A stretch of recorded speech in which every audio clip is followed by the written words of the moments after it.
بصوا بقى، انا نضفت البسارية وهعمل لها طماطم اهي هضربها في قلب الخلاط. ماشي، انا اصلا مستعجله الظهر جدا وانا لسه ما خلصتش. انا هضرب الطماطم دي في الخلاط يا ولاد اهي للبسارية. ها،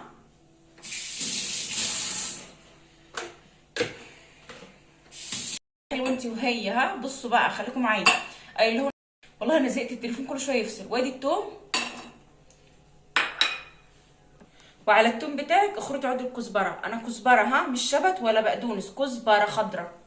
ماشي اهي.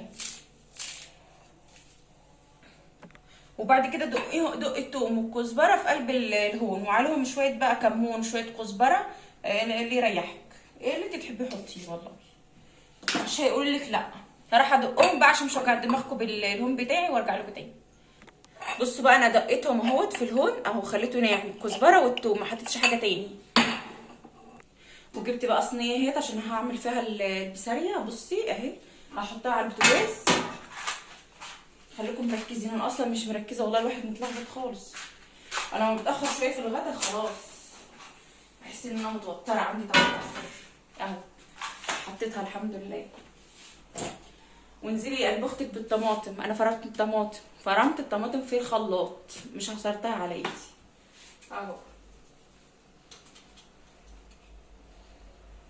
وحطيت فيها قرن شطه يا ولاد للمعلومه، يعني عشان تبقى سبايسي شويه.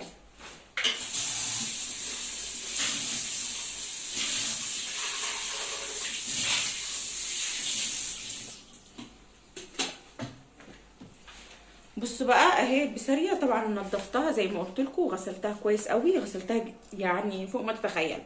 شايفين ما عادش فيها حاجه، لا راس ولا ديل ولا اي حاجه، ونضيفه وزي الفل اهي. شكلها ما شاء الله. بص بقى يا مسكره انت وهي، هاخد التوم والكزبره اللي احنا دقيناها اهو، هنزل على الطماطم. طبعا كل ده وهي على البوتاجاز اصلا. لسه ما حطيتش البساريه يا ولاد.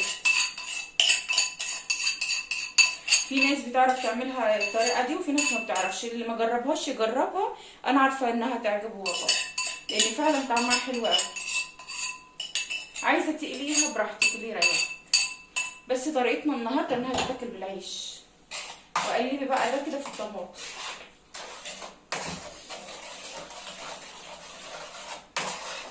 لسه لا حطينا ليمون ولا حطينا زيت ولا حاجه. انا هقلبها واحط لها شويه زيت وارجع لكم تاني. انا حطيت طبعا زيت برضو اهو، واحط بقى، حطي بهاراتك بس بلاش بهارات السمك والحاجات دي على البسارية عشان ما تضيعيش طعم الحلويات اللي فيها، يعني عشان ما تضيعيش طعمها يعني. بصي اهو، حبه الكمون، ظبطي حدقك بقى براحتك اللي يريحك بقى. كل ما تعملي خطوه قلبي، كل ما تعملي خطوه قلبي، عشان انت اول ما تحطي البسارية مش هتعرفي تقلبي تاني. بصي بقى يروح قلبي، انا جبت فلفل اخضر، فلفل اخضر بقى رومي، فلفل اخضر شطه، اللي يريحك اعملي اهو. قطعته بالشكل ده، بصي قطعته كده اهو. خلاص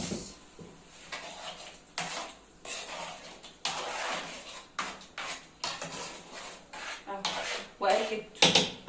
حطي بقى البسارية بتاعتك، رصيها اهو. هندلعها البسارية وهندلعهم برضه.